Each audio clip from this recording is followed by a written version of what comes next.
how do most people think of the Church of the Lord Jesus Christ? I think it would be fair to say that in most places the language used could be that of contempt. Now, it might be a kind of polite contempt, a sort of an indulgent smile at these nice enough people who have their silly and shallow little ideas about the sort of the sky fairy, and they're not doing too much harm, but they're a little bit simple. Or it might be real aggressive contempt, utter disdain, a kind of quick antagonism that is almost angry in its reaction to God and to his word. And I think that the last very often lies not far beneath the surface of the first. In fact, the language that is used in Psalm 123 might be easily applied to the Church of Jesus Christ today. We are exceedingly filled with contempt. Our soul is exceedingly filled with the scorn of those who are at ease, with the contempt of the proud. But that comes at the end of that psalm. It's the reason why there the psalmist begins with prayers and pleas to the God of heaven. From the beginning he says this: "Unto you I lift up my eyes, O you who dwell in the heavens.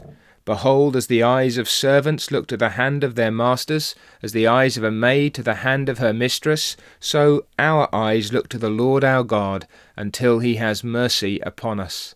Have mercy on us, O Lord, have mercy on us, for our souls are exceedingly filled with contempt, with the scorn of those who are at ease." So you see, that's the reason why God's people look to God himself.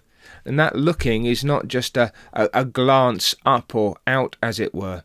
It's a deliberate looking. It's a believing looking.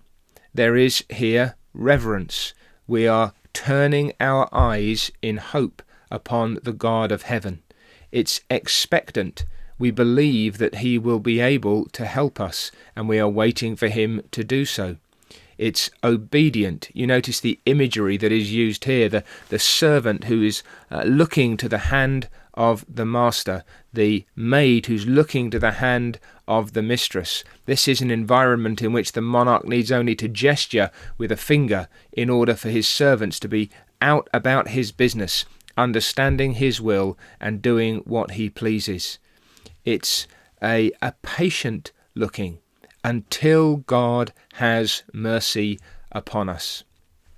We need to learn to look to the Lord in days when the souls of his people are filled with contempt. It's very easy for us to try and find other solutions to the way in which the church is perceived and the way in which Christians are treated.